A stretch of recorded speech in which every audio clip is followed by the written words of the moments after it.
Thank you so much for tuning in to Circling Dialogos.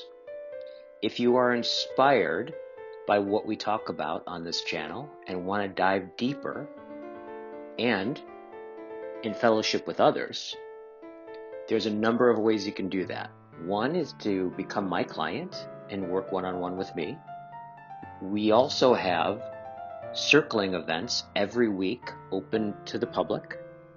We also do weekend intensives for circling every 4 to 6 weeks or so. And we have a year-long Art of Circling practitioner training program. We also have self-study programs that you can do at your own pace. All the relevant links, including my email, is below in the show notes. Please let me know if you have any questions. Yeah. Sure. I mean, there's been different aspects. The thing with Ali was just supposed to be, I was supposed to show up for one of his sense-making courses, lectures, and then it just turned into everybody wanted to talk about the philosophical Silk Road. So that was unexpected, but welcome. Yeah. And then the thing with Bishop Maximus was the one thing he requested in return for participating in the philosophical Silk Road was that if we recorded his lecture on Clement and my response to it. And so, but otherwise, other than those, one which was unexpected and one which was sort of part and parcel of the philosophical Silk Road, you're the first person, I'm going to be talking to at length and in depth. And as I said, when we were talking about this, I would very much want it to be you because of the particular set of skills and virtues you bring to this. This is still very inchoate in me. And I don't suspect this is going to be, because I don't want it to fully settle out because I've got 2 more legs to go. Yeah. Anyways, this is one of the things that distinguishes what you're doing than a traditional pilgrimage, right? That you come back home, right? Without the pilgrimage being still in progress at some level, right? And then you come back home and then you go out for another leg of it and you come back home and you go back. That seems unique to me. Well, it is and it isn't.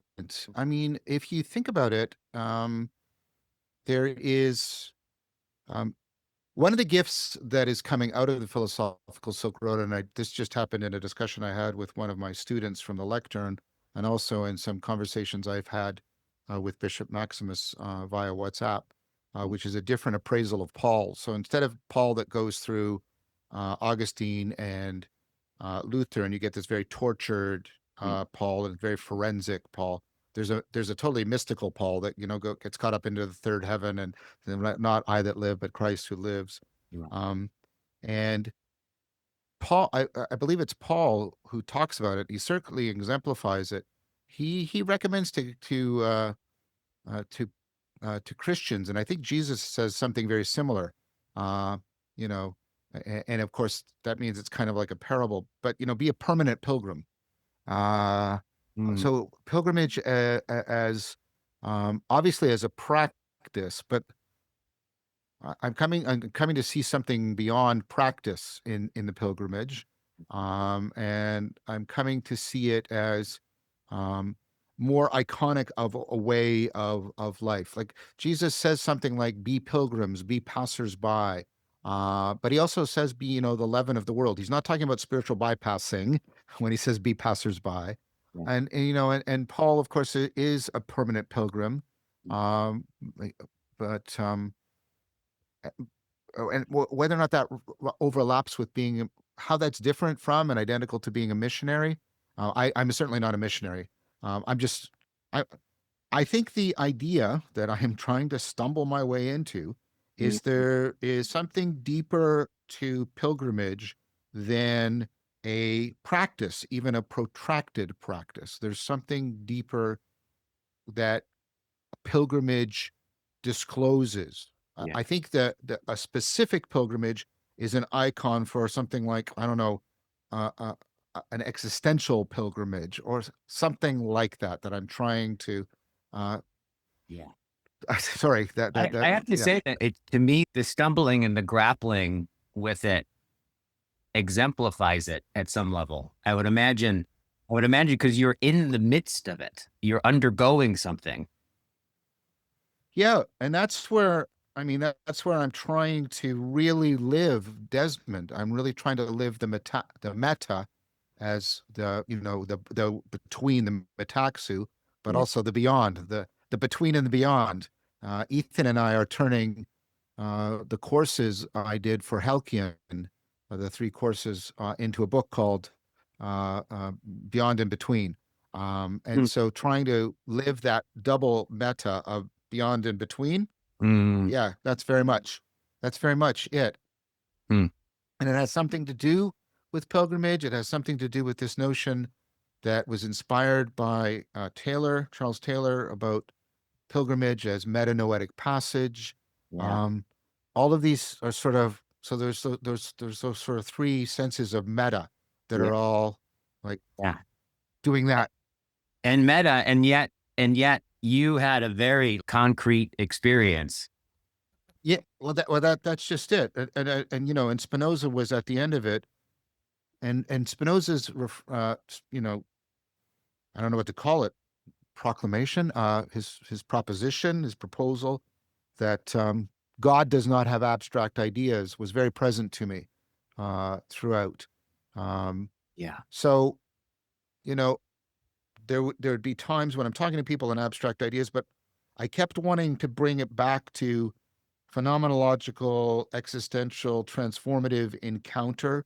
I wanted to do what Wynne was talking about renewing the senses, Mm.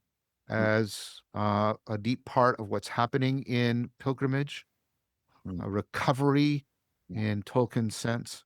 Something I would acknowledge, I feel present to it now with you. And when I first talked with you 4 or 5 years ago, 1,000 years ago. yeah, Yeah. one of the things I got was, and this was in the beginning, I think you were 10 episodes in to the Wake of the Meaning Crisis, you were becoming more of a public-facing figure. Yeah. One of the things that I got was how, with your introversion and your social anxieties and phobias, I got in that conversation how much courage and how much you are confronting in making this choice to become more public. But then I've always got that sense of you doing your work, walking through one of your deepest fears. And I appreciated that. But one of the things I got in the 5-day retreat that we did, and I want to acknowledge this, is I'd never fully heard until you talked about it, the whole thing about being idealized when you were a kid, that experience. Yeah. And how, and I got the sense of how traumatizing that was at a bunch Yeah. of levels. And so then I got it. I got an appreciation for what you're up to, in the sense of you're moving from being exposed to those things to being vulnerable in the face of the world, because both those threats are present in you doing this, right? And being Yes. more public facing. And I think one of the things is, so I want to appreciate you for that, and acknowledge that. And then also acknowledge, in some sense, you're this trip to me occurs that you're putting your heart out there at a whole nother level. You're not talking about the ideas, you're undergoing something. You're opening yourself up.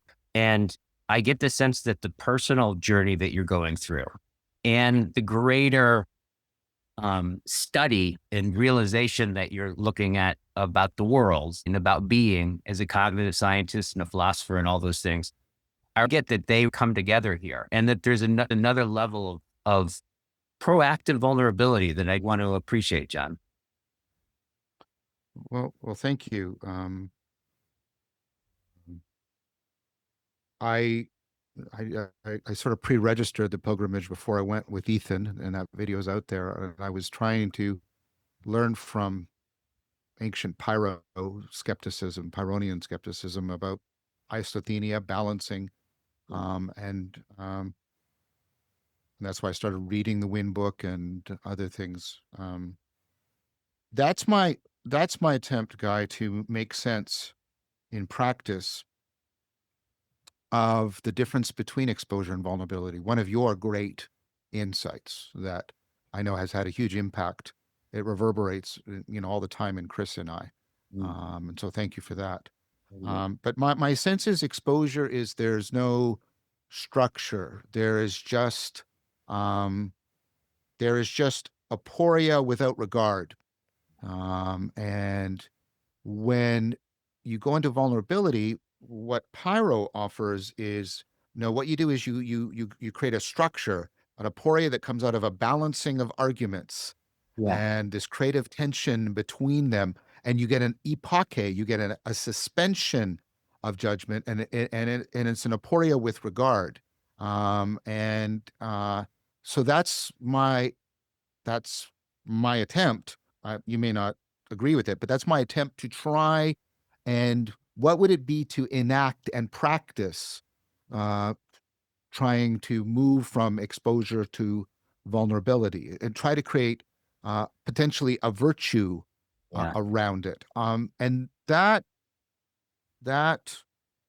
I was going to say that served me well, but that's exactly the wrong way. That helped me serve well the pilgrimage. So thank you for that. That really helped me serve it. And that really means being willing to take up things that weren't previously viable or options. All right. Like if I've always been holding on to this and I really want to counterbalance it, I have to pick up this and then try to hold them and weigh them and get them into opponent processing and all the usual Vervaekean kind of cog sci. But right. And for me, one of the culminating versions of that was a realization that I had equated non-duality and non-theism with impersonality we only should talk about God or relate to God in impersonal terms, and the personal were at best metaphors. And then I came to realize that the personal, impersonal is just another duality given to us by modernity that I had never, ever challenged. You And realize because of you realize it's on the trip? Yes. Yes. And so that was because of Wynn's book, because of, the interactions with all the interlocutors, the connection that happened with Bishop Maximus between all the stuff I've been doing about voluntary necessity and self-transcendence and faith, that moment of resonance and connection that was given to me. All of those things made me realize, no, there is a deep way in which a personal relationship to the sacred, to God, is just as realizing as the impersonal, and those have to be held together in a very deep non-duality. That was something that came out of it. Because one of the most profound experiences I had was this moment of, it was a mystical experience in that it was a dropping away of that egocentric fever, that all-consumptive thing, and just a poetic, powerful, continual expression that I was just saying, I love God, meaning I love this inexhaustible reality that is the source of the true, the good, the beautiful, and the meaningful, but how it also is a way in which all of the cosmos can face me, and I can sense its deep, inherent, intrinsic goodness, its ontonormativity, and that there's something in it that is resonant with the voluntary necessity. And this is what you get when you're in an I thou. This is exactly what you have when you're I thou. And so, and I'd always said yes to Buber, but I hadn't said yes properly. And so there you go. So I want to slow down and sink into this one. This seems rich on a bunch of different levels. So I think what I basically heard you say is I know that you've called yourself a non-theist ever since I've known you. And you've you've spoken about a personal relationship with the ultimate as metaphorically a sense of, but at the end of the day, I know that you were comfortable being a non-theist and was hesitant making any kind of ontological or theological claims about that. Yet you were still open to it. In fact, most of the people that you talk to are theists at some level.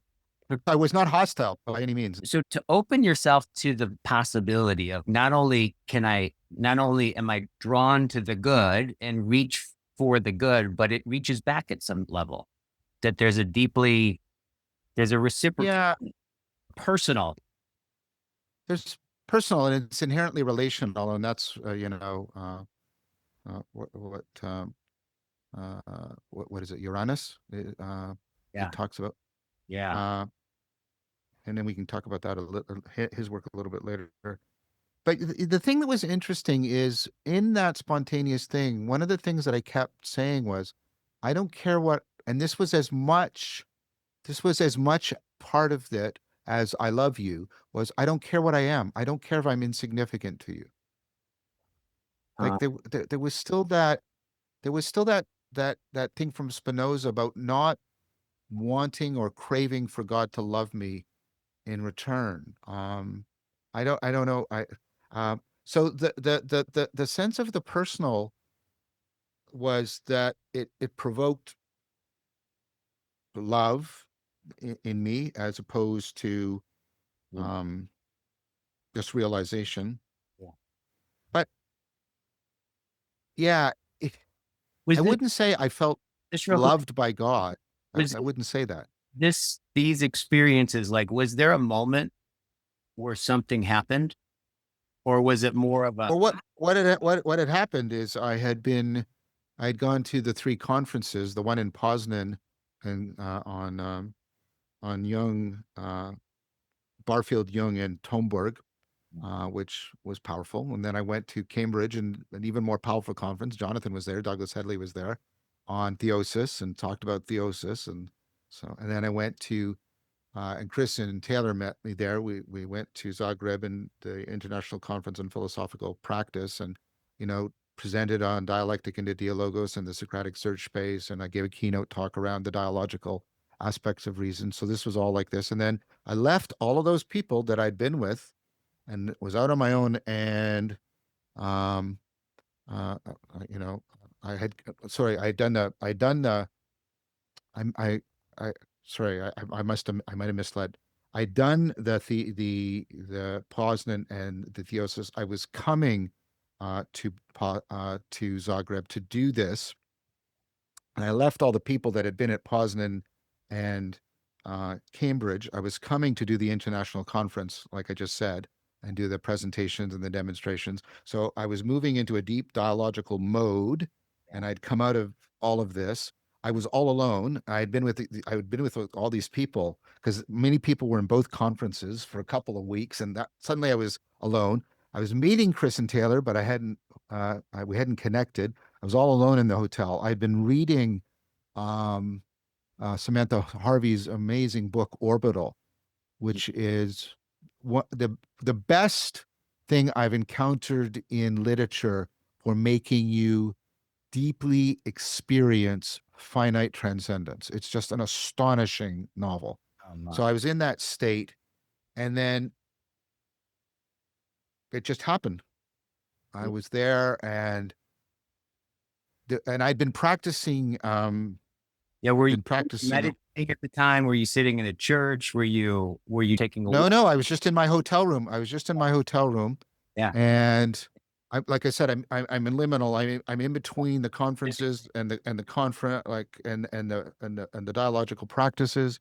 I'm in that liminal place. I'm reading this book about finite transcendence. It's really moving me with its haunting beauty, and it's a beauty that is very kenotic. It's because of the way the astronauts are. It's a beauty that's also emptying them in a profound way, because it's real, because they're in the space station, and their finitude is just super present, and yet they're getting the overview effect of the Earth at the same time.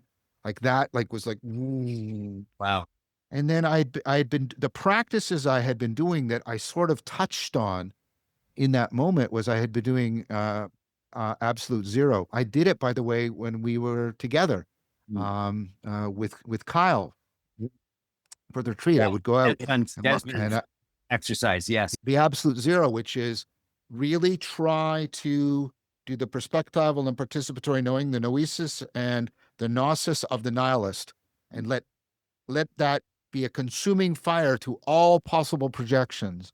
And what remains, and I remember talking about this at the retreat, that it used to just be like what remains is this sort of wall, but then what it's become is it's not a wall, it's like the water pressure of the inexhaustible coming out.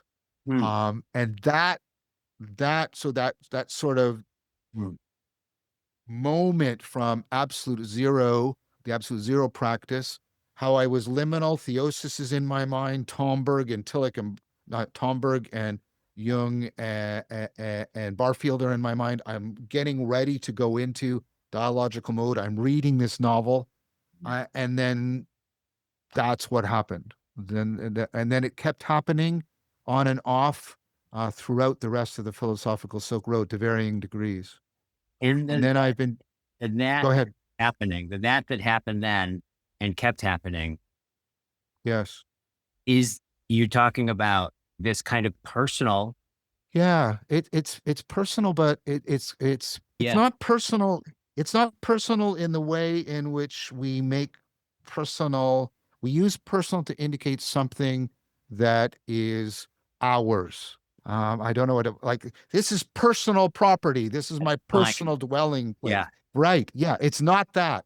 And that's why I was hesitant around, like, there was no, what was clearly a part and parcel, because Hermes had said to me as I was preparing for the philosophical Silk Road, was like, it was like, John, stop trying to make God. Stop it. Just stop it. And so. Did Hermes tell you that? And yeah. Pick something Hermes. And yes. Yeah, that's something he would say. And so there's that's why I'm trying to say it's personal, but there's no sense of the mine in the personal that I'm trying to get at. That's why I was saying I don't care what I am to you. I don't care if I'm insignificant. I just love you. That's and you know, out of context, that could be a very psychologically dangerous thing to say. It could be a sign of, somebody being overtaken by psychotic possession or something. But it had a fructifying effect on the rest of my time, especially when I got to Istanbul. All of this started reverberating. I had to share it with Jonathan. I had to share it with Bishop Maximus. And like I said, it kept happening. We were driving towards Spinoza's house in Amsterdam, and Time After Time by Cyndi Lauper came on.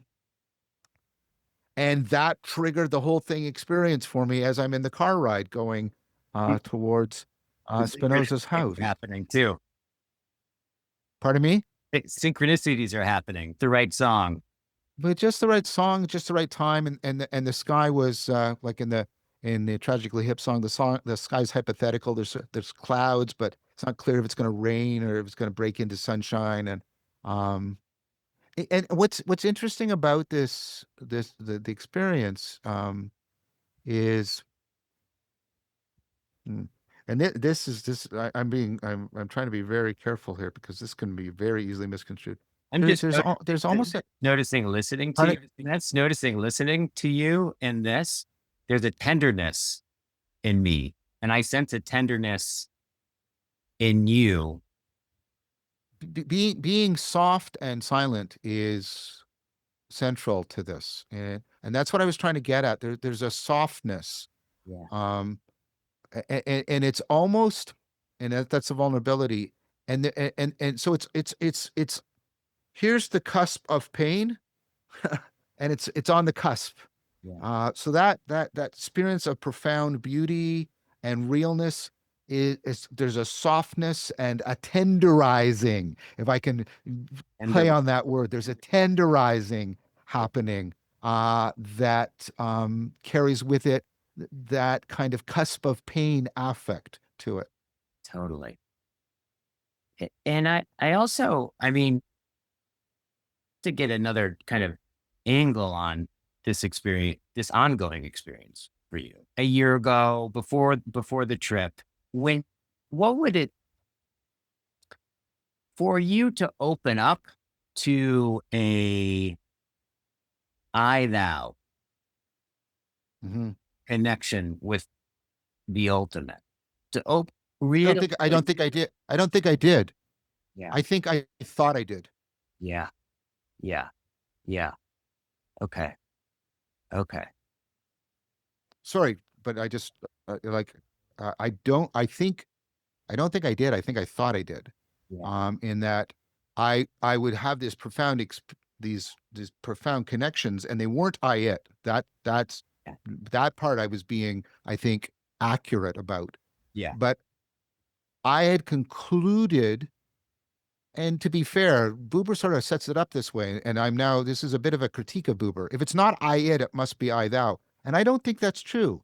I think there's something between the it and the thou. Yeah. And you get in Augustine's Confessions when Yeah. he has the Neoplatonic experience, but he doesn't quite yet have his conversion experience. Yeah. And I think I was there. Yeah. I don't know what to call it. It's not an it or it's not an thou. It's kind of like the middle voice in ancient Greece. It's this, which has some of the thou in it, but it doesn't have everything. Yeah. So yeah, I think that was. Yeah. Go ahead. Were there any background fears or concerns? Well, I'm having the experience or on the philosophical Silk Road Before, about, in some sense, opening yourself up to I thou or theism in this way. Yeah, very, very much. There's external and internal fears. The external fear is, I'm going to lose a lot of people who have, been students of mine, because right. That was sort of something that people were really attracted to in my work. And then there was also what my identification of non-theism with impersonalism was one of my last bulwarks against my fundamentalist past. I could say, well, no matter how much I talk about God or etc., I'm still not that, because I have this barrier. And so I knew that's part of the tenderizing. I knew that barrier was coming down. I knew that there's some people I felt chills when you said that. Yeah. When you said the last barrier between me and the thing that was most traumatizing for me. Yes. I'm appreciating a whole other depth of dimension of what this is for you. Yeah. And I think I've become a heretic on all sides. I mean, I'm still not a theist the way most people consider themselves to be theist. I'm still not an atheist. I still think I'm ultimately a non-theist, but the distinction between if I'm stereoscopically looking through the impersonal and the personal, the transpersonal, to use a phrase I'm trying to give a new meaning to, then there's a sense in which everybody might reject me on all sides. I'm hoping that doesn't happen, and my response to that is I'm going to be as honest and as reasonable and as virtuous as I can about all of this, because that's my ultimate orientation, my ultimate loyalty. And I hope that whatever truth or realization is in that will be of value to people, regardless of how they're coming to my work. Yeah. Yeah. So there's two things that you're possibly opening up to that would be some legitimate fears. One is going back to the fundamentalism. I could open up to that and everything that's associated with that. And the other Very one much. hearing is you're opening up to the possibility of loss and loss of belonging, loss of community. I don't want to, I don't think, I mean, so we're talking about fear here. We're not talking about my rational assessment of probability. Yes. My fear is I'll get excommunicated Yeah. from the scientific world because I become a religious nut. Yeah. While I don't think that's fair to me, that is a fear that is happening in me right now. And that resonates in this really pathological fashion with the fear that I might be falling back into that very reciprocally narrowed, imprisoning fundamentalist Christianity that was so hurtful to me and to a lot of people that I love. Yeah. So this is so at a personal historical level, opening yourself to whatever's true. And it sounds like part of what's true is this deeper, richer connection to I thou that you thought you had experienced before, but you realize now, having experienced it like that, oh no, we need a new word between I thou and I it's. We haven't figured. I'm going to be Yeah, that for a long time now, and so I acknowledge that it seems to me there's something about your work that is, and it's all, I always find myself describing this to other people when I talk about you, is this kind of way that there's a way where when you're lecturing and that you're, get the sense that you're existentially trying to confront us, the listener, yeah. but you're also confronting it yourself. It's a real confrontation that is that your work demands of you. Yeah. And the degree to which I do that. Yeah, yeah. Sorry, you froze there for a sec. Yeah. Um, to the degree to which I do that is the degree to which I have internalized Socrates. Yeah. That is the deepest way of Socrates. Yeah. Uh, uh, Helping others to confront existential confrontation as as he, or in this case, as I engage in existential confrontation. And that is exactly how I structured the philosophical Silk Road. I wanted to be existentially confronted by place, Yeah. by the past sage, and by the present interlocutor. I chose people who could be, who could confront me, who could challenge me, who could draw me beyond myself, who Yeah. could speak on behalf of a legacy, who could make it beautiful so that I would come to be able to love it. That that was that was the whole orientation of the philosophical Silk Road was in that sense deeply Socratic. It was a Socratic orientation, a metanoia towards the sacred. That's what I was after. It sounded like the tone of it opened up for you in your hotel room at the very beginning. It did, and then it sort of it went into the background because of the conference, and the conference was not very well run, and Zagreb was kind of unpleasant. I had a wonderful time with Chris Yeah. and with Taylor, and I'm very proud of the talk I gave and of the presentations we gave and the workshops we ran. Um, uh, uh, so it was there, and it was kind of like in the background, but not quite. It was sort of vibrating. Yeah.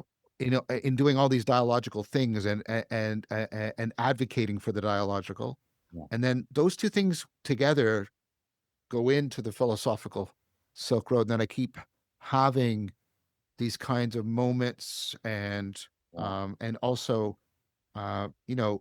each one of these people is tremendously capable of I'll use your word, of confronting me, of facing me, of drawing me out, Yeah. and of pointing me in directions I have not ever thought to look. Um, and so the it very much, it kept growing and changing and living, is what I'm trying to say. I feel like growing, changing, and living as you paused to find the right word. I could feel the in process sense. I really am thinking about how to make, going back to what I said earlier, how could we go beyond, like, how could we give people the practice of pilgrimage such that it goes beyond a practice into an icon for a way of life? That's something that's on my mind right now. Yeah. Yeah. So what was the first, when do you consider the very start of it? When did it begin? What was the first place that you went to and who did you talk to? And Yeah, the first place was, each place has a different epithet, like each place has a different adjective. Um, and, um, and then each person. So, and this was something that I didn't know until I was in the Philosophical Silk Road. The Philosophical Silk Road, as you do the metanoetic passage, it discloses more and more of what it is. Mm, It starts to articulate itself in mm, both senses of the word. And so the first place was Istanbul, and we were, Leslie did an astonishing job in all the prep and logistics. We were staying right near, like you could literally look out the window and there's the Blue Mosque, and then like a 5-minute walk, and you're in between the Blue Mosque and the Hagia Sophia, and so it's Istanbul, and Istanbul is glorious.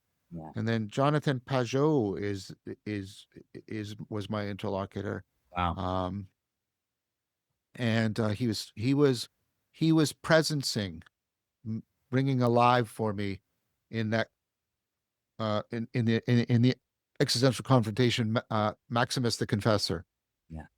Yeah. Um, and so and what came out for me about how to understand Jonathan was, and Chris and I were talking about Jonathan, he's the artist, and what there was how, and the way he would, like when we're in the Hagia Sophia and he's disclosing the artistry, or we're in the Cora Church, and then the next place we went to was Sevilla, Spain, um, and Sevilla is elegant. It's an elegant place. Mm, Uh, Istanbul is glorious. Sevilla is elegant. mm, Um, and the person was Thomas Cheetham, and he was basically doing Ibn al-Arabi through Henri Corbin. yeah. And Tom is the poet. You He's told. the poet. Yeah. Yeah, he's just the poet, and he's this sprite Yeah. that just the spiritual sprite. Yeah. And then I went to Athens, Mm, and like Athens is home for me in a way that I don't completely understand. And there was two people there. One was Rafe Kelly, and Rafe was there talking about pilgrimage and philosophia require embodiment and the deep connections between the academy, the shrine, and the gymnasium. And we did some martial arts together and talked about this. yeah. And then there was Charles Stang, who was doing Dionysius, the pseudo Dionysius, the Areopagite, um, and In Spain? in Athens. Doing No, that. in Athens. We went to Athens, Mhm. and we went to the Areopagus, and we went to the ancient Agora, and the Acropolis was in a lot of the filming, um, and Sarah was there. She came and joined me in Athens for her birthday, Hmm. and Charles also brought his beloved Nefertiti there. Um, That must have been something, going through that and then seeing your loves. That must have been it, it was, and Douglas Headley happened to be there at the time, and I got to have a dinner with him and a bunch of people, and so that was a callback to the Theosis conference, and yeah. so that was all resonating. And then I went to Rome, and Rome is eternal. Yeah. And it was Bishop Maximus, and Bishop Maximus was, basically presenting on Clement of Alexandria, but he would also talk about the whole Eastern Orthodox understanding of theosis, and sacredness. Yeah. Every interlocutor was a powerful presence, but Bishop Maximus was more. Yeah.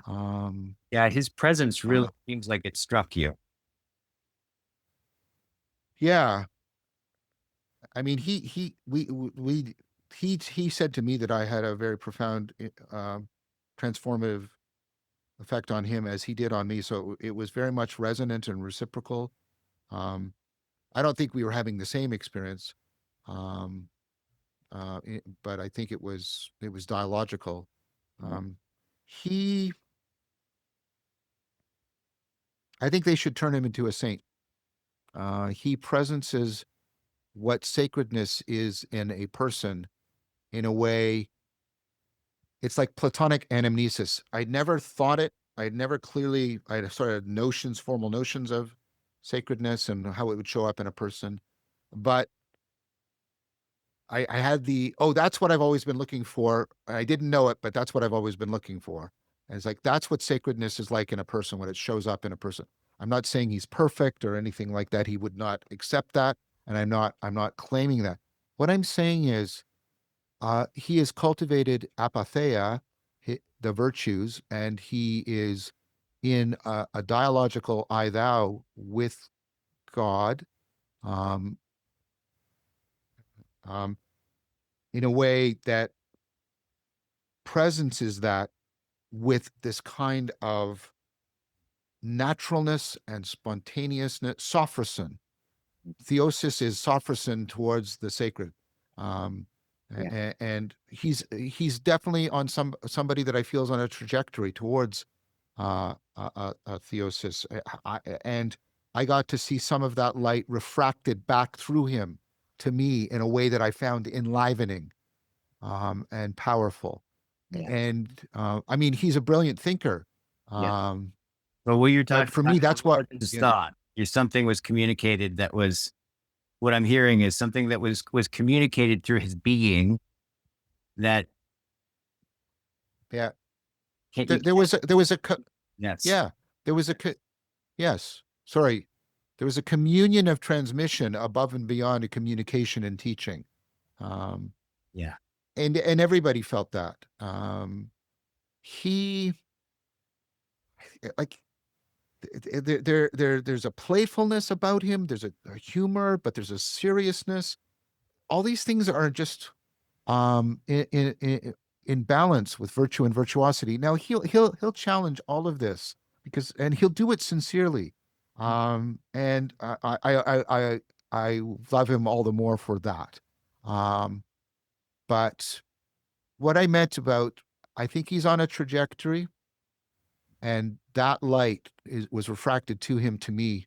It's like a telescope allows you to see things that were properly beyond your perceptual grasp. And so I'm very grateful. Our friendship has deepened. I would like to I would like to have him present in my life more, but that of course could become selfish. And then the final was to go to Amsterdam, and Amsterdam is liminal. It's on the sea, and it's constantly trying to come out of the sea, and it constantly gets swallowed back to the sea. And the sky was gray and liminal. Everywhere else was sunshine. Amsterdam was liminal, liminal, liminal. And there's Spinoza, who's liminal between the medieval world and the scientific modern world, and between science and spirituality. And the person there was my son, Jason, who is going through something of a spiritual awakening because of his way of living Spinoza, but in preparation for the philosophical Silk Road, that deepened for him spontaneously, and it opened things up for him in a profound way. And so he is the student on the philosophical Silk Road. Right. What did that look like there with him? Were you guys in dialogue on taking walks? Were you go to a place? There'd be places where we stopped. Like, for example, Jason and I had a conversation in front of the Spinoza monument, or we had a we had a conversation. They would frequently, all of these conversations would get into dialogos, at in Spinoza's house, in front of his library, like his books. Where Charles and I would be talking, and the Acropolis would be in the background, or Thomas and I would be talking, and the Alcazar would be in the background, and like that. But there's also we'd be walking, and there'd be I'd be walking with Jonathan down some roads in Istanbul, and we'd be recording a conversation, or we'd be in the Kora, the church, which means the receptacle, which is so perfect for the philosophical Silk Road. And I didn't even think about that, and it's just happened, a synchronicity with Jonathan, and we'd be recording in there. So it's a mixture. It's a mixture of sort of set pieces, and then also just walking and talking. And then each day, now none of this has been released. The only thing that's been released was that interaction with Bishop Maximus, because that was part of the promise we'd made him. But also at each end, not each day, but the end of each city, there was also a recorded dialogue with Chris and I. And Chris would be the father, confessor, philosophical counselor, most excellent friend, probing and provoking and trying to adduce out from me what was happening, trying to continually return it to existential confrontation. So. And what was that being with your friend Chris? All those places and such a deep experience. It made me love him more. Yeah. I mean, Chris did what he always does. He more than rose to the occasion. His artistry in producing and directing, because that's what he was. He was the producer and the director. And his artistry in I don't know what to call it, the confessional. All of those were powerful. I mean, at times they were challenging. I can't say that everything was pleasant. He would often do things that I was like, or there would be a little bit of a pang. But I had committed to him being the producer and the director. Yeah. Yeah. And and there was a couple times where I had to apologize to him because I didn't maintain that virtuous disposition. He took it well. And I think our relationship was strengthened in all of it. What I'm kind of hearing is just actually how I would imagine the locus of a lot of the things that impacted you was, one of the central things was the presence of your interlocutors. Oh yeah, the presence in place. There was this. It's like it's like a play by Sophocles. The person is the hero on the stage, and the place is like the chorus. Right. And there's this thing happening. So yeah, very much. Yes. So when you were in Istanbul with Jonathan, and he showed up, Yes. right? You talked about, he's the artist. Yeah. What was it? Did he take you into churches that he had been to before and then would describe them to you? In what way did he gather? Yeah. So yes, he did that with the Hagia Sophia and with Cora and with other things. I mean, the person who took me into the most churches was Bishop Maximus, because he by his own admission, he's obsessed with churches, especially Byzantine churches. But what it was about, I don't think, or it doesn't strike me as random, but fortuitous that Jonathan was the first interlocutor. He is the person that sort of got the music going. In a very powerful way. Because that's what Jonathan does. Jonathan, right? And I was trying, and part of it is I was like we would discuss, and I would saying, so this is how this is how you're living? Is this how you're sensing your world? Is how your perception is unfolding? Like, I get what you're saying at the ideas, but I get a sense that this is how your phenomenology is unfolding. And he'd say, yes, I think so. And I'd, well, what's that like? And Right. like, and so there was, he Yeah. he lived his I don't want to call it a slogan, that's inadequate. He lived his pronouncement of symbolism happens. And that's the greatest kind of artistry there can be, Yeah. right? Symbolism, and he was doing that, and he was attracting me into it. And he would also periodically reach out. We were in a car, I forget where we were going, and he turned to me and he said, like, you sort of said why you're doing this, and I get it. You're trying to deal with, you know, uh, pluralism, and I get it. And these are all good things, but John, really, why are you doing this?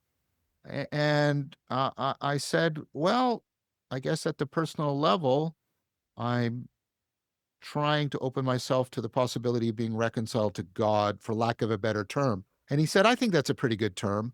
Or I think that's a very good term. So Yeah. he made a nice joke about it, a good joke about it. Yeah.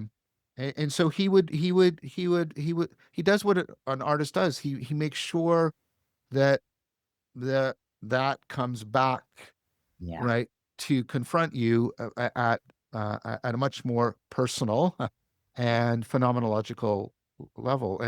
Um and it was really interesting because his daughter was there, and really sweet girl. Hmm. And How old is his daughter? she 17. Yeah. And the very, very close but very, very helpful and wholesome relationship between the two of them Hmm. was also that was, I don't know how, I can't articulate it, but that was part of it. Yeah. That was part of it. Yeah. There's a sense in which I think I know what you mean, in that there's the person, there's the presence of the person in all the way that a person shows up and draws me out in ways that no one else does in that particular way. There's Yeah. a singularity uh, of being, but then there's also this being around people's relationship. Being around husband and wife, in this case, Jonathan and his daughter, has its own presence that's distinct from Jonathan and his daughter, but is nonetheless a presence that affects you and draws you out in deep ways.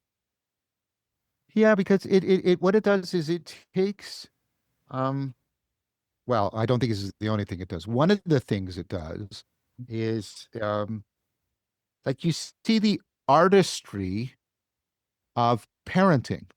Yeah. And that's a very deep artistry. And I kind of think that's where all of our artistic inclination springs from.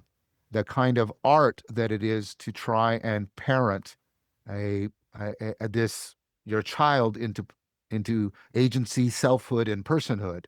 Um, and I found that artistry and the artistry by which he's trying to sort of symbolize himself or turn himself into a symbol.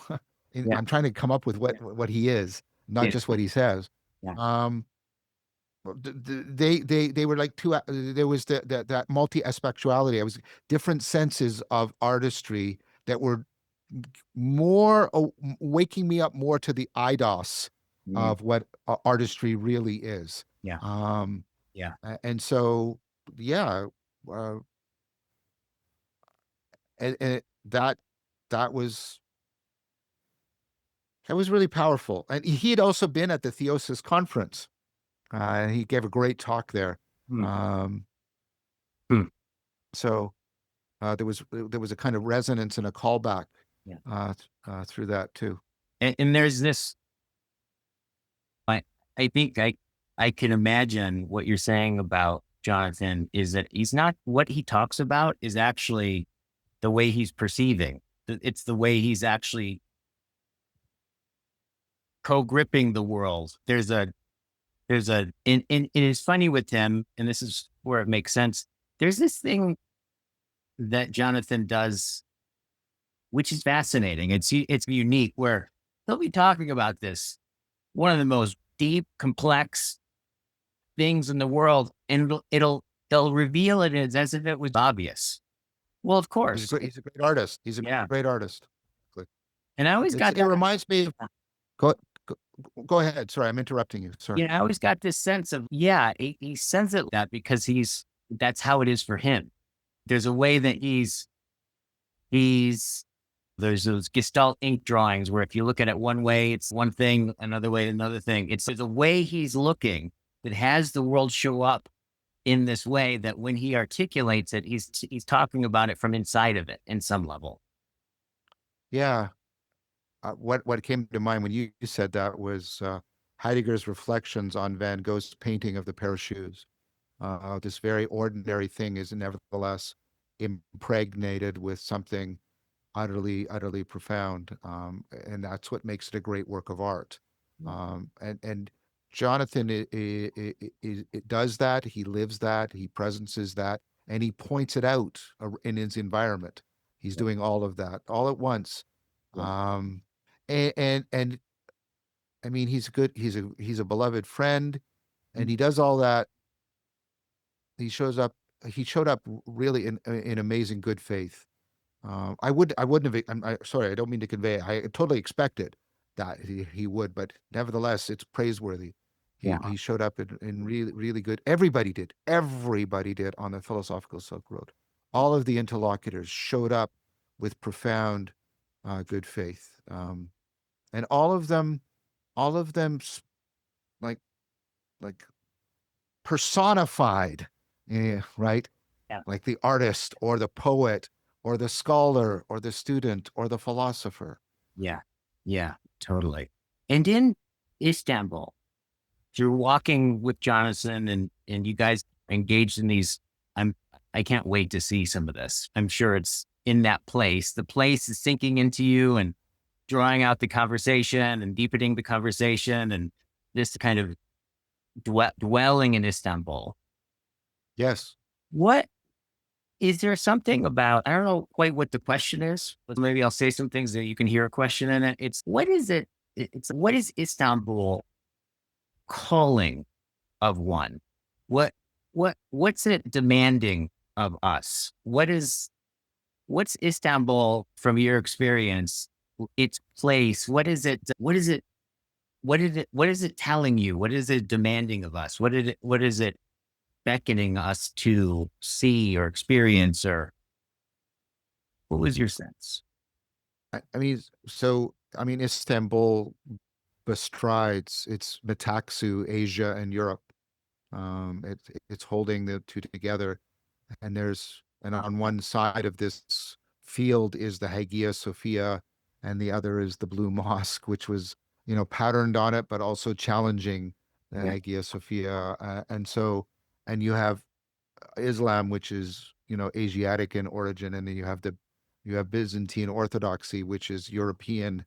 I mean, obviously Christianity starts, but I'm talking about it comes out of the Byzantine Empire, which is European in its origin, and so Istanbul. I'm very, very glad that Istanbul was the first place, because it really represents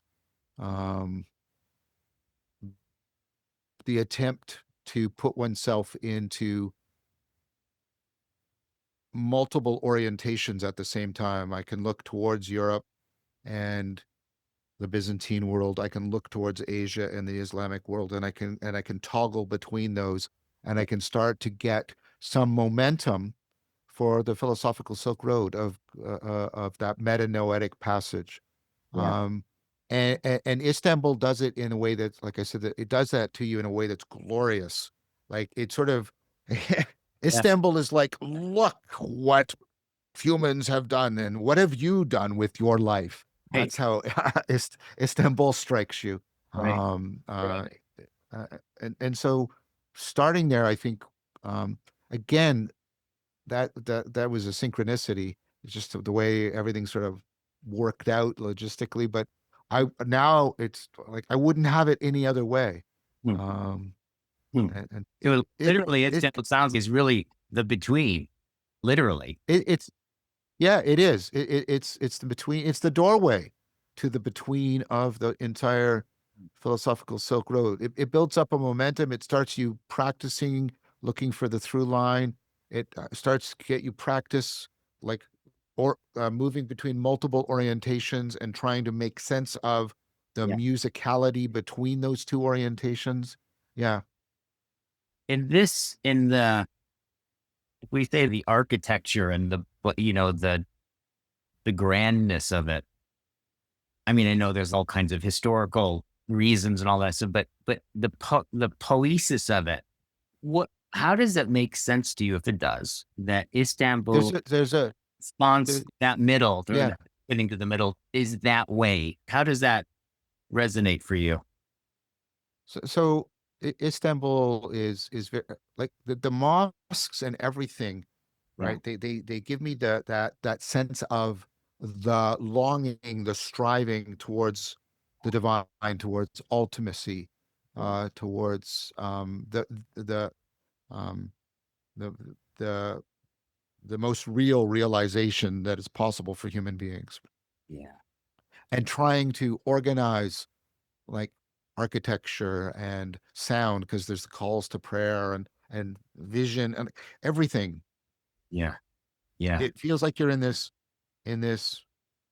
I don't mean this in the mechanical sense. I'm trying to put together like the sense of like a machine that is designed to constantly orient you to kindle in you your longing for ultimacy.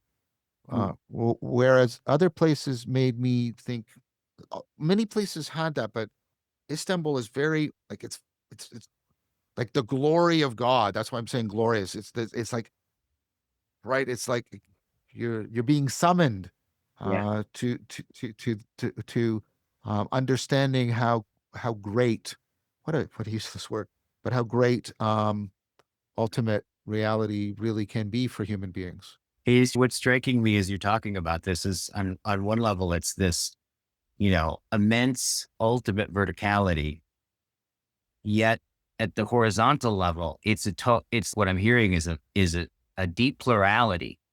Yes, yeah, it is, and so Istanbul, in a way, was iconic and foreshadowing of how do we get that verticality to properly speak. And this has been a theme in my work in the Yeah. past year or two.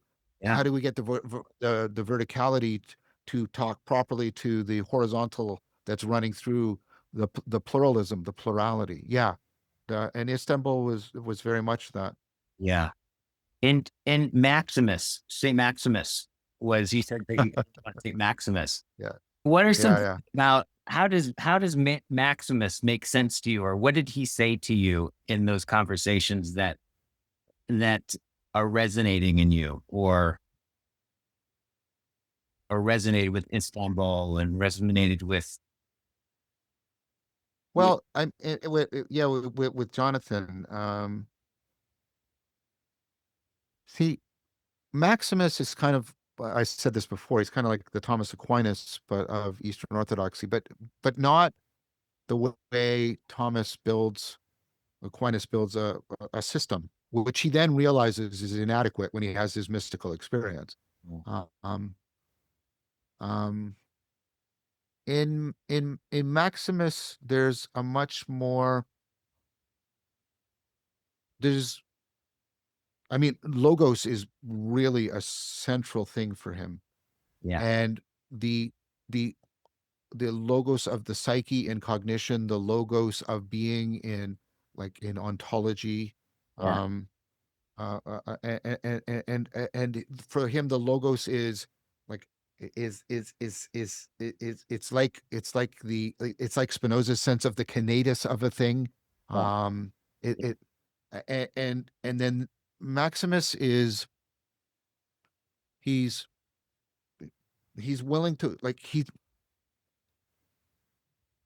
Maximus is loyal to the Logos. He's willing to follow it. He's willing to try. He's not trying to build a system.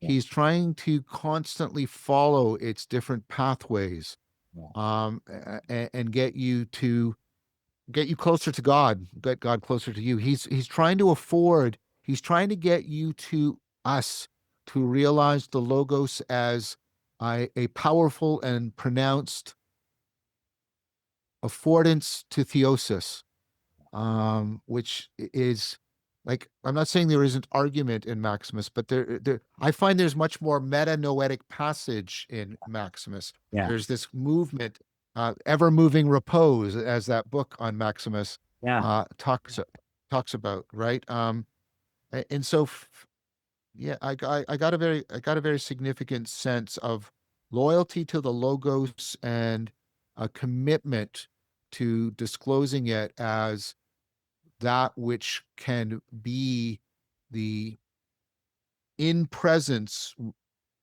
powering realization of an affordance to theosis. If we really conform to the logoi of the divine, we will start to recover a pilgrimage to the Logos of of being, which is for Maximus, Jesus as the Son of God, Jesus as the Logos. Yeah. And that vision, I think, is the vision that lights Jonathan's eyes. Seems deeply relational, deeply relational. It's in every one of this was deeply relational. But it's not a static relationality. It's not the relationality of a net. It's the relationality of a dynamic network. Yeah. It's the relationality that's inside a living organism, Yeah. or between a living organism and its environment. The sense of the life of the Logos, and the light of the Logos, in the sense of disclosing, revealing intelligibility, that became much more pronounced in my reading about Maximus and my talking to Jonathan about Maximus, and then my seeing um, what Jonathan wanted me to see. And there's a lot more. Like, there's a lot more. There's so much more that is there, and it's in the recording that I can't even remember. I can just remember I can just remember the moreness. I'm just giving you a taster, Right. in answer to your question. Right. It sounds like with Maximus and what Jonathan was wanting you to see, or pointing to what you've received so far, and you're still in process,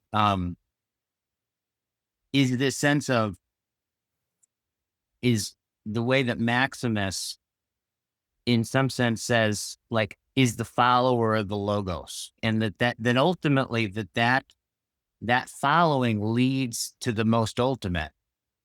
Yet I get the sense of there's a right here-ness about it. There's the Logos of this situation. There's the Logos between you and I. There's the gathering, this kind of, it's on one level, it's the most intimate.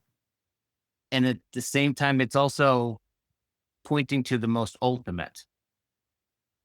Yeah, I think that's right. Maximus basically, um, he has the spirit of Socrates, but he's able to carry it, uh, through Jesus as the Logos to ultimate reality in a way that's analogous to Plato. And this, of course, why Maximus is deeply, all the Cappadocians are, right? Deeply. All the Cappadocian fathers and Maximus are deeply Platonic. Yeah.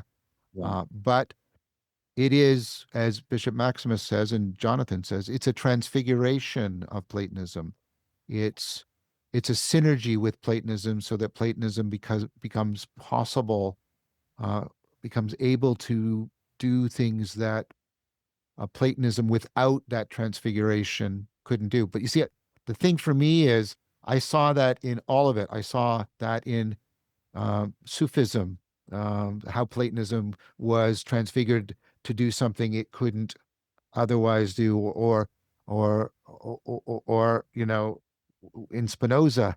Yeah. So yeah, In the Sufis, that takes us into Spain with yes, Ian.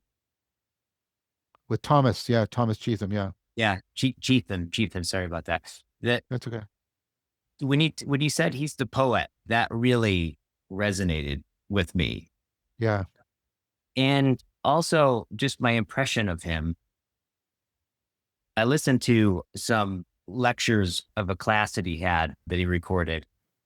And what I was really appreciating was how he would be stumped by something and then watching someone be utterly perplexed and going on this ride, and you end up going on the ride with him. But there's something about what he's doing that it's hard to put into words. And I'm really curious about walking with him, talking about the Sufis, what that was like.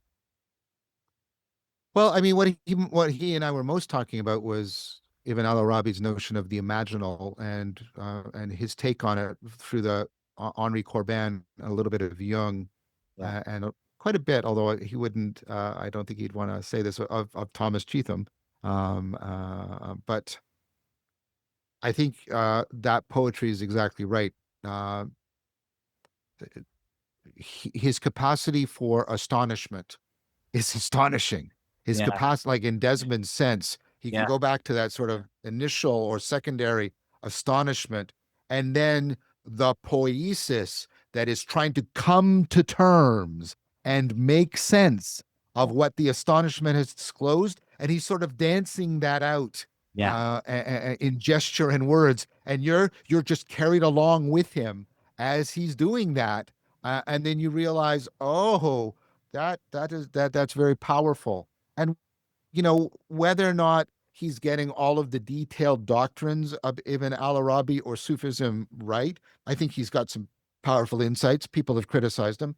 I think the spirit of Sufism is very much alive in his poetry. That astonishment, that sort of dancing into existence, coming to terms, making new sense, poiesis, Yeah. making, shaping, making possible, right? And then also, like, as poetry as opposed to an argument, it's unfinished. There's an opening. Yeah. You, my interlocutor, bring something to this and challenge me, and let's play. And that's what I mean by the poetry. Tom is, like I say, and I mean this as a compliment, Tom, I hope you take it. He's like this. He's like a sprite of the spirit. He is alive and dancing and playful, and in all of that ways I've been trying to articulate, he's profoundly poetic. And for me, um, this is the most appropriate way to enact, to presence, to make me existentially confront the imaginal as that which allows us to see, to realize the angel out in front, as he would put it, the angel out in front of us. That the imaginal is that which allows us to see the angel out in front of us. That's right. Where the angel is our divine double, but also the eye by which we see God and the eye by which God sees us. That's the angel. The angel is both our divine double, but it's also how God is, like, coming, seeing into us, and how we can see God. So and you get a very real sense of that angel is alive in and for Tom, and he's dancing that imaginally into so you can start to see it, you can start to realize it, you can start to hear it, and you can start to see the world in those terms.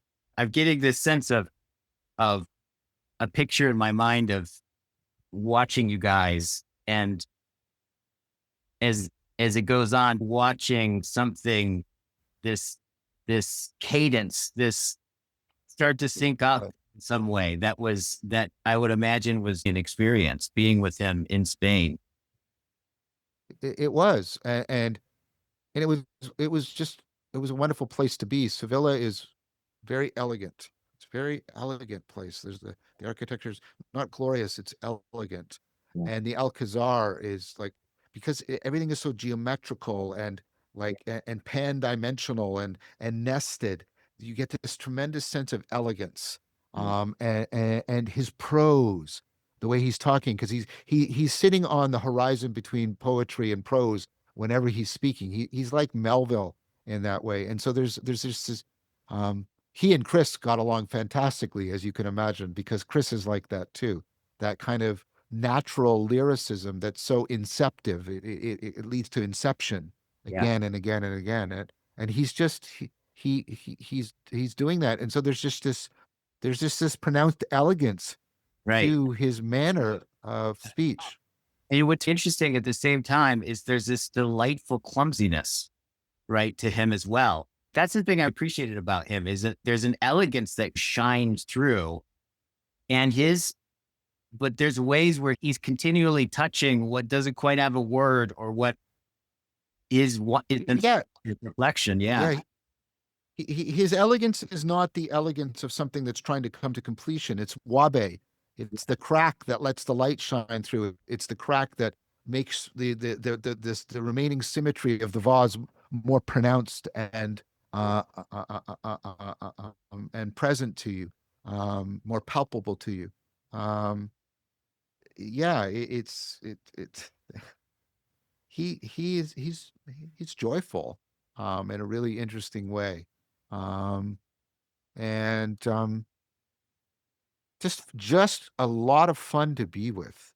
Right. That sounds like such a shallow thing to say, Yeah. but like, yeah, just a tremendous amount of fun.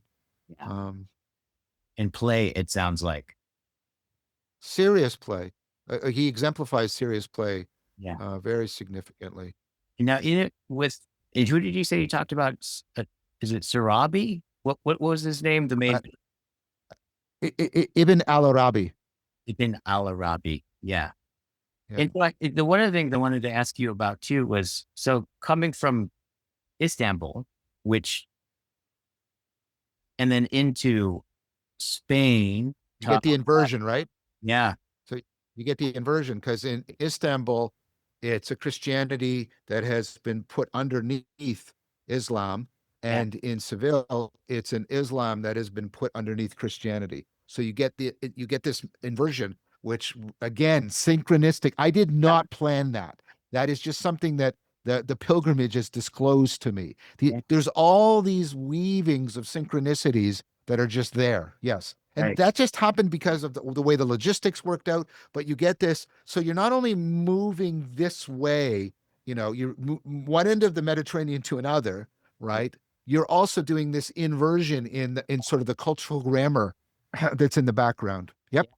And I sense something dialectical between the two. When It Islam on one level and Christianity supposedly are pointing at the same good, the same God in some sense. Yeah. And their mode of disclosing it is very different. I think it's dialogical in that it shows that, well, this is part of, what I've been proposing for the philosophical Silk Road. These various traditions can have different figure ground, background, foreground relationships to each other in powerful ways. And that comes across in that inversion that's happening between Istanbul and Sevilla. Yeah. And what would you say? So it's in Istanbul, there's a sense of there, the ultimate. And there's a certain almost grandeur in response to that in the midst of all this polarity. With Islam, or your experience that you had in what was disclosed to you in Spain, what is the distinctive mode of disclosure? What are some of the differences and similarities? Well, it's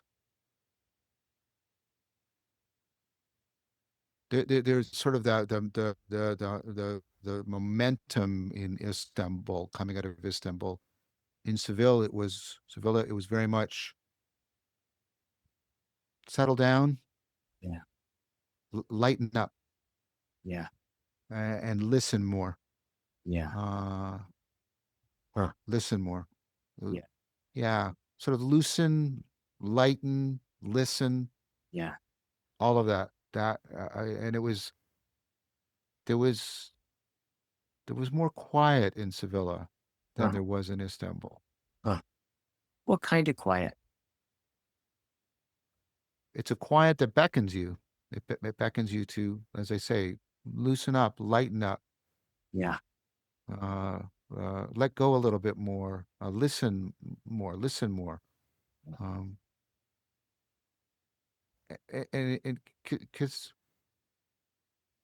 Tom, Tom, Tom is really good at taking things seriously without allowing people to take themselves too seriously, which I thought was very, very, very, very good. Hmm. Like there was no, there at no point was there irreverence towards the Imaginal or Corban or Ibn al-Arabi, but there was an ongoing irreverence towards himself and to me and to our project, that was meant not to be disrespectful, but to be this kind of playful reminder of, remember who and what you are. And you've, he didn't say this, but this is how it came together dialogically. It was like, yes, you've been exposed to some glory, but it's like the Roman general in the triumph, and there's all the glory, but there's the man, standing whispering in his ear, remember that you're immortal. Remember that you are a mortal. Remember that you are a mortal. And that is really important to remember. Yeah. And so, Which really goes along with this sense of listening, right? yeah, listening and settling down and loosening up and lightening up, and both the, like, letting go, but also letting more light in. Um, yeah, and there was a gentleness in Sevilla that I didn't feel in Istanbul. Hmm. Um, Hmm. Yeah. In the what's the name of the philosopher again? You guys talked about. well, there's Henri Corbin, and then through Corbin, Ibn al-Arabi. Yeah. And what was your sense and what do you, or really from essentially what he's all about? Well, what I said, I mean, for me, uh, there was no clean distinction, and I wasn't looking for it between Ibn al-Arabi, Corban, and Thomas. They were all interwoven, and like I said, um, that sense of the imaginal as that which affords us realizing the angel out ahead. That's what I got Yeah. out of it. I had set myself to find, or be found by something that I loved in each place and each philosopher. Mm. Mm. That was part of what I committed to. That Yeah. I was not, if that was not happening, I needed to tear down and reorient. Yeah. And what's the, say it again? What was the thing? What was the criteria that you just named with each? I had to find or be found by I to be found. loving something about that particular sage or saint, like Yeah. loving them in a new way. Yeah. Having a real and relationship. and yeah, and really, like, really indwelling them and internalizing them in an inspirational fashion. Yeah. Yeah. One of the things that at least I've got out of reading Qurban and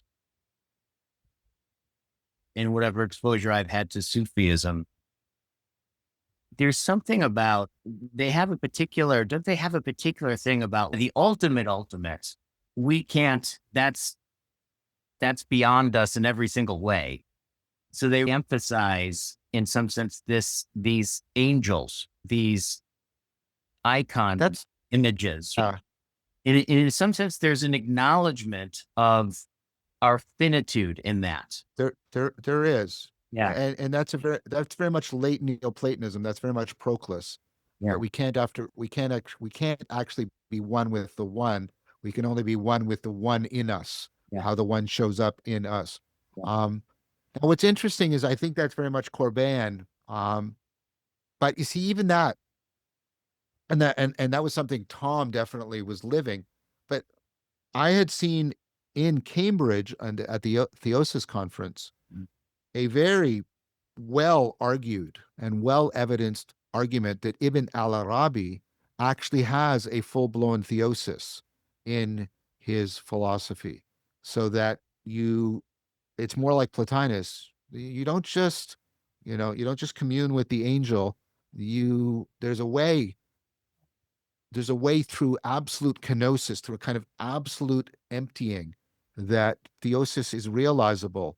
At least this is what this scholar, I forget his name, was arguing very well. Yeah. He's the guy that wrote, oh, what did he wrote a book, was it Shimmering Mirrors? I think that is about, um, anyways, he really, one of the best talks I heard at the Theosis conference. So I'm not sure if that's an accurate representation by Corban of Sufism. Yeah. I think Corban was emphasizing something, um,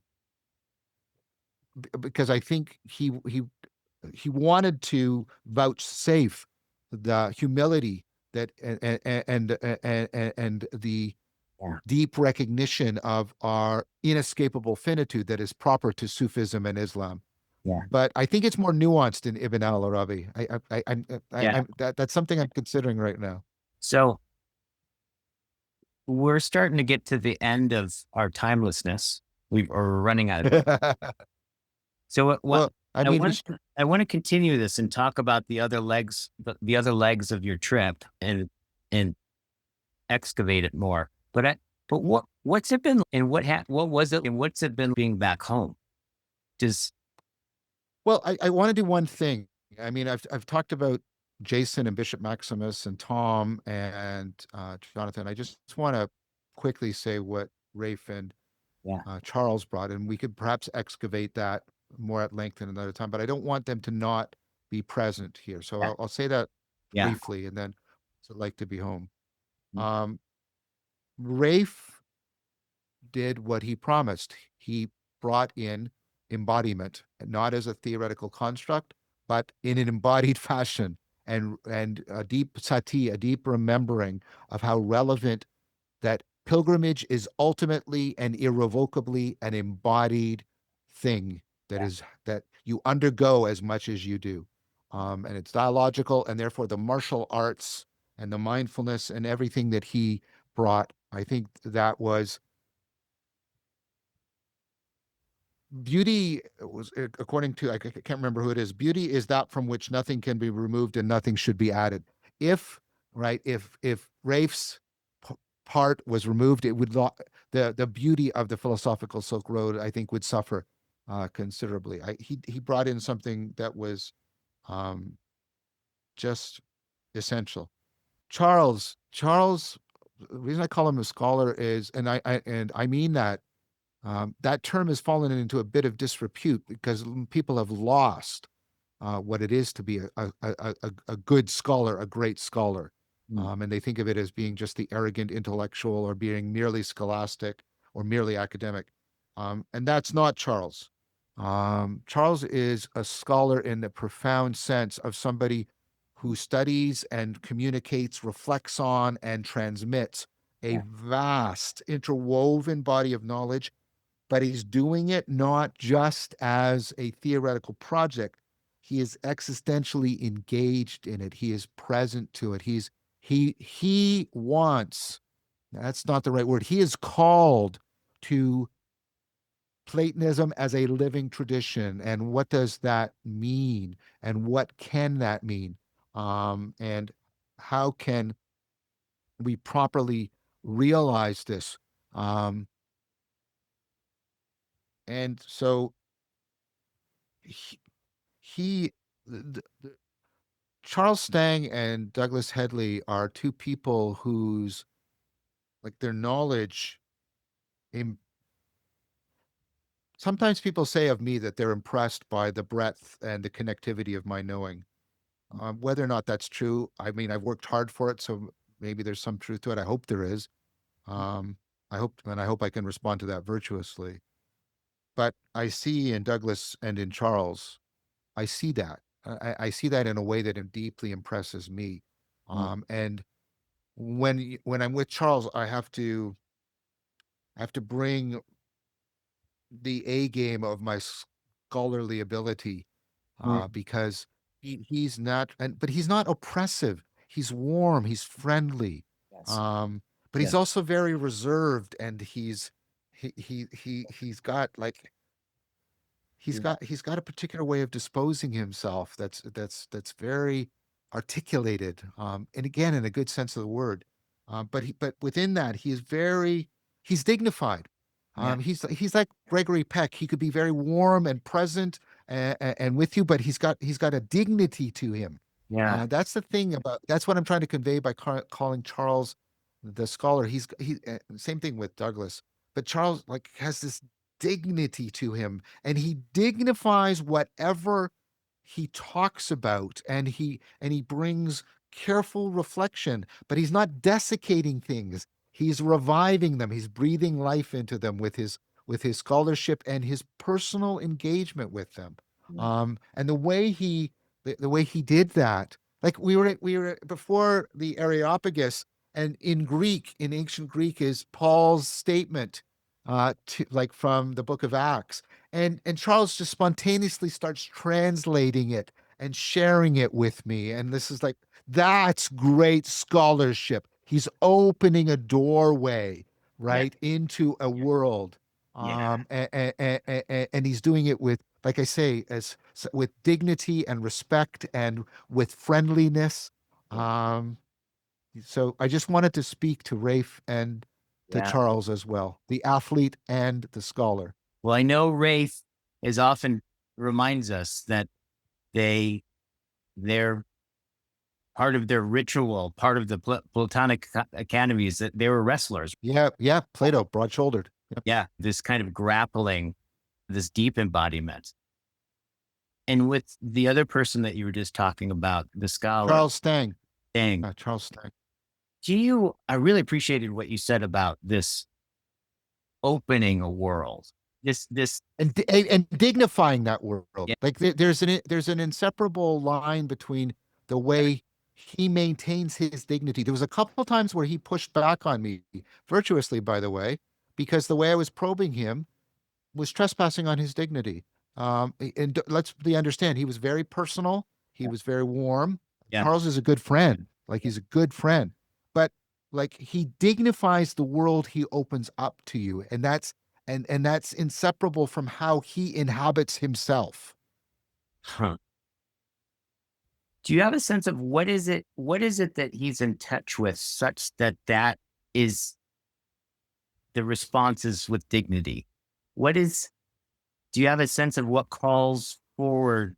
Like what's, That there is that in true knowledge and true wisdom that is worthy of respect and reverence. yeah, That's yeah, that, and so it's not an egocentric thing. It's just that he is loyal to, he is in communion with, through his powerful scholarship, he's in communion with this world that he can open up and be a portal to and make a living tradition to you.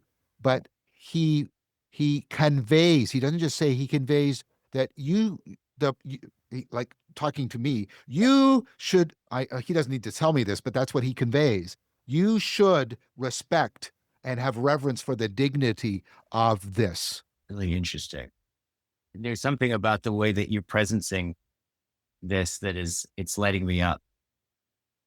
That It's like when you meet the old person, and regardless of their frailty or what else, they presence themselves such that you realize, oh, this person's dignity is like, I need to properly orient and to it and recognize it and be in good communion and communication with it. Um, and so yeah, Charles, it is no coincidence that Charles is where he is at Harvard, at the Center for Transcendence and Transformation, and the Harvard School of Divinity. It's no coincidence. He should be at the pinnacle, uh, because that is proper to him.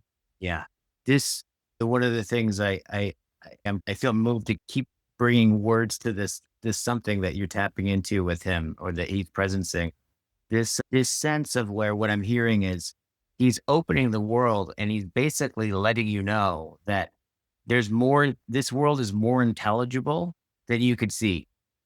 There's a sense of where you talk about the difference between hearing and listening. Hearing Yeah, can, hearing can hear noise, but listening can only hear signal. So when yes, you go to listen, there's a deep respect that you're granting. yeah, he conveys. I mean, he's saying, and he speaks in a very beautifully articulate manner, and honest manner. Uh, but he conveys he's conveying, look, this intelligibility is important. When you import it to you, to yourself, Yeah, pause and respect and recognize its importance. totally. And one last thing, Sure. you talked about being in Athens. You were in Athens. Yeah. And that was with Rafe and Charles. Yeah. You said there's something home there. There's a home there. Yeah. We feel into that for a moment. What are there any words that you can put to that sense? What's happening there for you? I feel a lineage with Socrates and Plato and Plotinus and Proclus and other people that were in Athens, like uh, uh, uh, possibly Dionysius, the Areopagite, not the bishop, but the author. Um, I I feel in a lineage with them. Um, the you know what Yanaris talks about, that sense of Hellenism, and that way of being in the world seems to be the one that most suits me. Makes me feel most like um, I will be able to connect and commune and communicate with those around me, and um, that that is that is the context that perhaps will afford the best possibility of people hearing and seeing me, listening to me, and actually looking. Um, There's that tenderness. so that well, that's what home is supposed to be, right? Home is the place where people they don't just see and hear you. I'll use your transformation. They look at you, they face you, and they listen to you. Um, and so I don't really feel very at home much in the world. Um, there are people I feel at home with. I feel profoundly at home with Sarah, which is one of the reasons why I've made a lifetime commitment, and that I renew in happiness every day to her. Um, Yeah.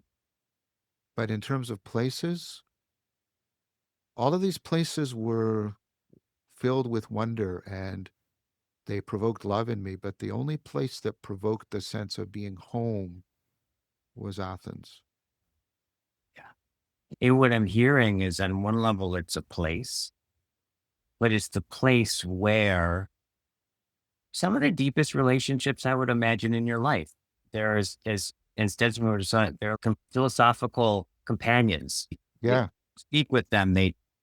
They've gotten deep inside of you. They're altered the way that you see and the way that you think, and there's real relationships there. yeah. Athens is my ancestral home. It's the origin place on my map of all the places that matter to me. And the fact that I was there with Sarah just made that even more pregnant and pronounced for me. Yeah. I mean, and she loved it, as I knew she would.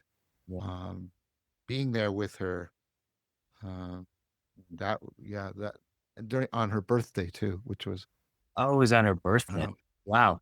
well, yeah, June 28th was her birthday. Wow. Yeah, so that just made it all the more the case. I hadn't been in Athens since 1990. Within 10 minutes of being there, it was like I had never left. Like, and I had been last time I was in Istanbul was 1990, and I didn't have that feeling. But Athens was like you go back to the place you grew up in, and it's like no time has passed. Yeah. Yeah. Even though so much time has passed, you know. So yeah, that was like that. Yeah. That's why it was good to have.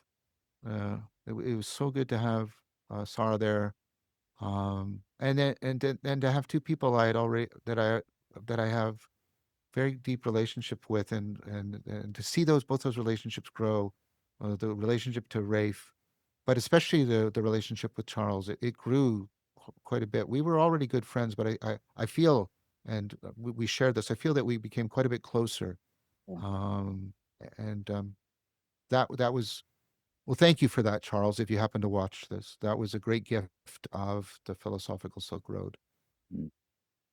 Wow. And so you have 2 more legs of it that you're going to do, or 1 more? Like there's Two more. So one is India and Samarkand. So sort of the spine of Eurasia. And then the last one will be in Kyoto. Gonna do Shankara and Suravardi in India and Samarkand, and then also Hafez and Rumi and poetry as part of the Sufi tradition. And then Dogen and Nishida in Kyoto. Yeah. And then that will have completed the circle, because every pilgrimage is a circle. It's a circuit in some way. Yeah. Well, I'll be on the next one at some point. So I'm I hope so. I hope so. Forward to accompanying you, and it's been great accompanying you today in this Thank conversation. you. Yeah, thank you. You did it as I had foreseen, and as I had hoped. Your ability, it's not an ability. It's your virtue, your gift. I think you've always had a talent that that reaches the level of being a gift, and then you have spent decades honing it into a virtue. Is your ability to draw out people and presence their world, as you put it, and that's that is the most proper way, I think, to receive uh, the Philosophical Silk Road. So thank you very much for that. Total privilege, John. Total privilege. Nothing you said about it and where we ended there with about home and the tenderness. I'm present to it, and it makes a lot of sense to me that would feel like home. And Mm. and the way that you opened yourself up to this whole trip, the way that you open yourself to all of your interlocutors, I can feel it. I can feel it. There's, well, I'll put it this way: that there was. I graduated from the San Francisco Art Institute in the late '90s, and I had some amazing art teachers, and one in particular who was he did these almost ethereal, big abstract paintings, and he would put on the most amazing critiques, and oftentimes we'd go and have a slideshow where, and he did this one where he he showed all of his photos from having gone to, I think it was Iceland. And Iceland has these otherworldly layered textures and all of that. And so he shows all these photos. And one of the things, and I'll never forget this, and I've thought about this ever since, he said, I didn't know when being in Iceland and dwelling with Iceland, when that was going to come out in my work. But he shows all of his pieces right after that. And it took about 6 months. And then in 6 months, those colors started to come through. Totally see this. I've thought about that so many times, and I'm getting the same sense imagining with you that there's what you apprehend right now. And then there's what is working itself in you and through you that in some sense has. Yeah, and I think that's that's a wonderful point of connection. I'm sorry. I don't want to. There was a lot of other people who made this possible, and this is also working itself out through them, like Chris, Yeah. and like Aaron, the director of photography, videographer, Yeah. and so what comes out will not just be, I think, through me. It's going to be through all of us. And so, sorry, I interrupted you a little bit because I didn't want it to. The philosophical Silk Road is in some sense focused on me, but it shouldn't, like Chris Chris made this very clear to me. He's like, because I was trying to avoid. He said, no, the philosophical Silk Road has to be about you because it's an existential encounter and how it works its way out through you. Uh, and I accept that. But I want to acknowledge that um, it's it's not an individual thing. It's happening within me, but also between me and these other amazing people, including my interlocutors, as I've tried to convey. Um, they're in me too, in a powerful way. Um, uh, so I'm trying to convey. I'm doing it clumsily. Trying to convey a lot of um, recognition and gratitude, also. Which ties in this whole thing about, since I've known you and been friends with you and listening to your work and following it, the thing that seems the through line, one of the through lines that I see is this deepening sense of relationality, all the way down into the ontology, all the way, this deepening Yeah. sense of relationality. And I'm hearing that, I hear that in what you said. I hear that in with your relationship with the interlocutors, with your relationship to the place.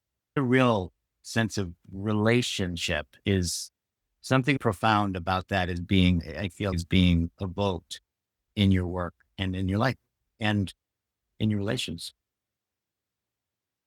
I think that's very true. Thank you very much for pointing that out. Thank you, my friend. Thank you so very much. And I'll get Chris on here too. And we'll walk through his side too. So I think that's an excellent idea. You should probably also maybe talk to Aaron, okay. Director of photography. I will get this multi perspectival, a stereoscopic view here. That sounds great. Thank you, my friend. Thank you.